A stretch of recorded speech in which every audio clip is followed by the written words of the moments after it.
Royal University of Phnom Penh, Institute for International Studies and Public Policy, Department of International Studies, Course POL 307, Lecturer Dung Virorath. Compare and contrast pressure groups and social movements between France and the United States. Welcome to our exploration of a fascinating aspect of political life in France and the United States, the roles and impacts of pressure groups and social movements. Today, we delve into how these entities influence public policy, shape cultural narratives, and create opportunities for political engagement. But first, let's define our key terms to set the stage for our discussion. Pressure groups, also known as interest groups, are organizations formed to influence public policy and decision-making processes. These groups advocate for specific issues, representing the interests of their members or the causes they support. They often work through lobbying, public campaigns, and engaging with policymakers directly.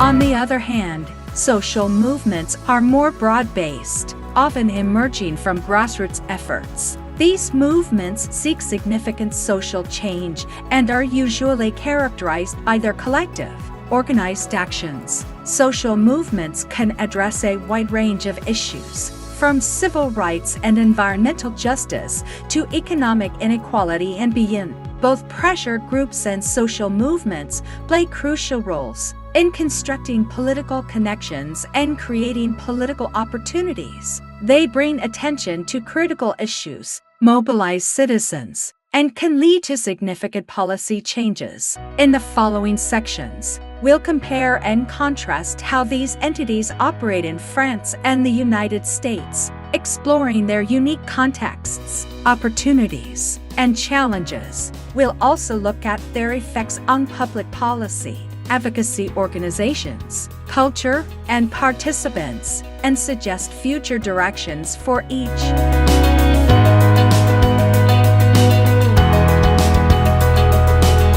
Having set the stage with our definitions and historical insights, let's dive deeper into the comparison between pressure groups and social movements in France and the United States, starting with their historical contexts.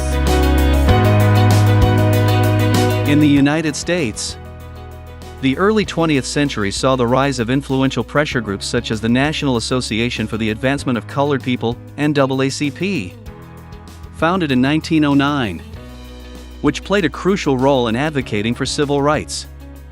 Similarly, the labor movement, with organizations like the American Federation of Labor, AFL, fought for workers' rights and better working conditions.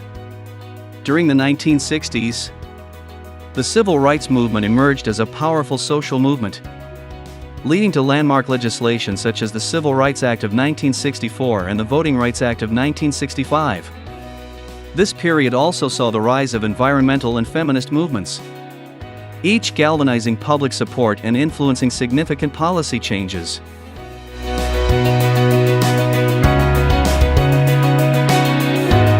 France, on the other hand, has a long tradition of social movements rooted in its revolutionary history. The labor movement gained momentum in the late 19th and early 20th centuries, with significant events such as the 1936 strikes that led to the establishment of workers' rights. The May 1968 protests were a turning point, as students and workers united in demanding sweeping political and social reforms. These historical movements laid the groundwork for contemporary activism in France, where labor unions and social movements continue to play a significant role in shaping public policy. Despite these distinct historical paths, there are key similarities and differences between pressure groups and social movements in France and the United States.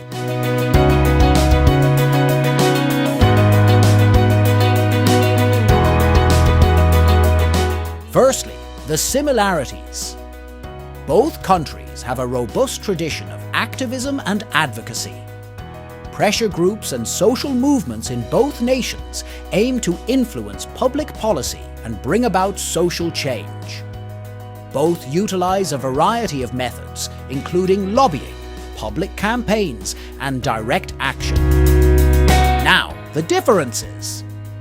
In the United States, pressure groups tend to have more structured and formalized relationships with policymakers, often through lobbying efforts.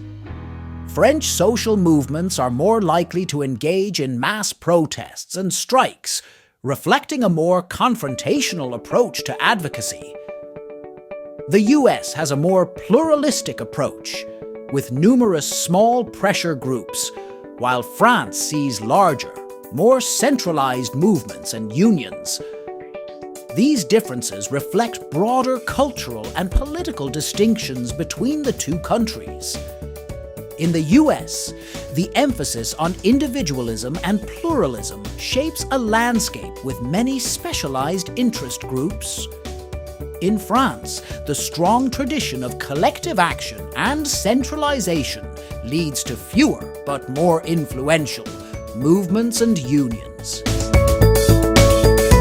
In our next section, we will explore how these pressure groups and social movements construct political connections and create political opportunities, examining their impact on public policy, advocacy organizations, culture, and participants.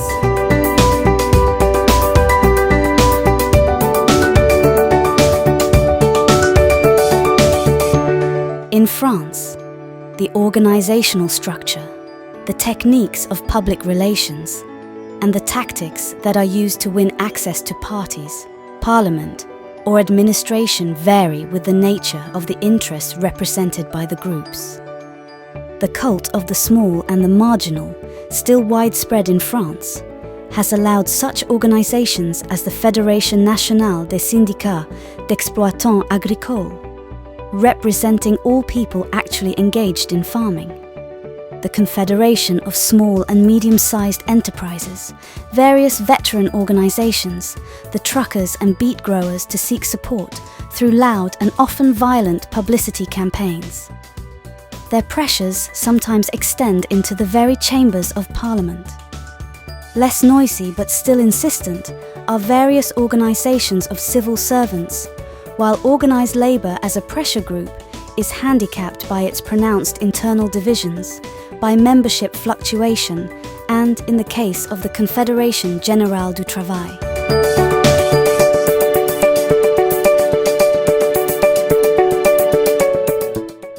The tactics of most interest groups are to a large extent determined by the peculiarities of the French party system.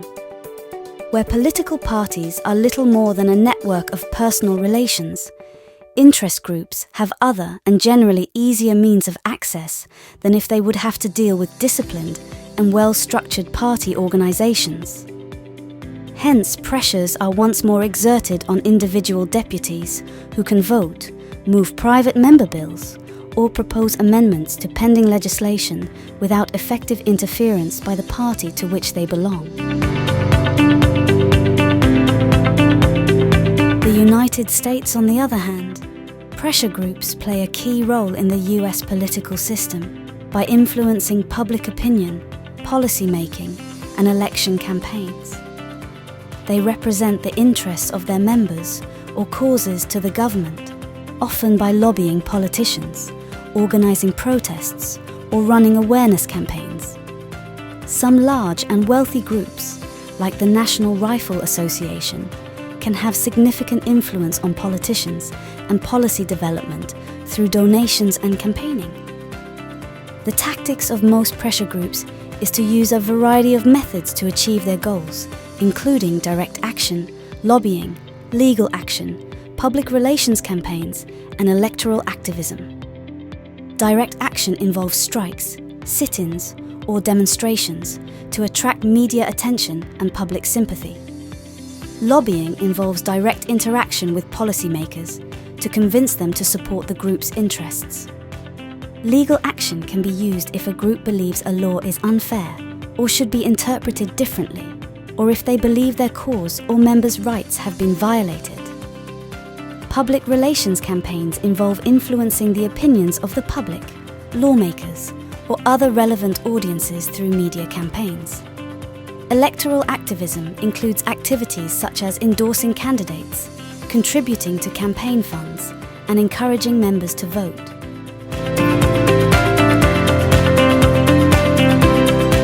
In the absence of effective legislation concerned with limiting election expenses and with lobbying operations of any kind, the part which interest groups play as the angels of deputies is mostly shrouded in secrecy. Serious studies are as yet lacking, but it is certain that the expenses incurred under an election system which was devised at a time when disciplined mass parties had come into existence are far too heavy to be borne by the shapeless organizations which now dominate the political scene. Pressure politics, however, profit not only from the proliferation and organizational anemia of political parties, but also from the mixture of social classes characteristic of most parties and from the resulting weakness of social identification. So now let's discuss the future direction for both countries. France should develop a more inclusive and transparent framework for pressure groups and social movements in their country. By doing so, they can ensure that diverse voices and perspectives are heard and considered in the decision-making process. This will not only lead to more informed and inclusive policies, but also foster a more democratic and participatory society. Implementing measures to support and empower pressure groups and social movements can help address pressing social and political issues in France. By providing resources such as funding and access to policymakers, these groups can effectively advocate for change and hold the government accountable for their actions. Furthermore, creating a supportive environment for activism can help mobilize citizens and inspire collective action on important issues. Therefore, developing a more robust framework for pressure groups and social movements in France is crucial for promoting democracy, inclusivity, and social progress. By facilitating the participation of citizens in the democratic process, France can cultivate a more engaged and empowered society that works towards a better future for all its members. Future direction for the US. On the other hand, pressure groups and social movements in the United States should be centered around promoting diversity, inclusivity, and empowerment. The United States should continue to support and facilitate the growth of diverse pressure groups and social movements that advocate for positive change in our society.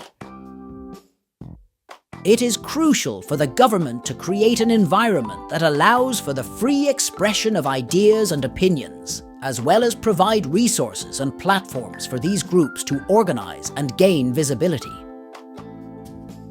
One future direction that the United States should focus on is increasing funding and resources for grassroots organizations that work towards social justice and equality. These groups often face financial challenges in pursuing their missions, and more support from the government can help amplify their impact and reach. Furthermore, the US should prioritize fostering dialogue and collaboration between different pressure groups and social movements to build coalitions and leverage collective power. By working together towards common goals, these groups can achieve greater influence and bring about meaningful change in areas such as civil rights, environmental protection, and economic justice. As we reach the end of our exploration, let's reflect on the crucial roles that pressure groups and social movements play in shaping the political landscapes of France and the United States. Understanding pressure groups and social movements is crucial because they are key components of a vibrant democracy. These entities play a significant role in representing the interests and voices of various segments of society, especially those who may be marginalized or underrepresented in formal political institutions. By advocating for specific issues, policies, or social changes, pressure groups and social movements facilitate civic engagement and public participation, promoting transparency and accountability in governance. Their activities can drive social and political reforms, influence public opinion, and bring attention to pressing societal issues that might otherwise be overlooked. Thus, comprehending the dynamics and functions of these groups is essential for recognizing how they contribute to the democratic process, empower citizens, and shape the socio-political landscape. Thank you for joining us on this insightful journey into the world of pressure groups and social movements in France and the United States. Together, we can learn from the past, engage in the present, and inspire the future.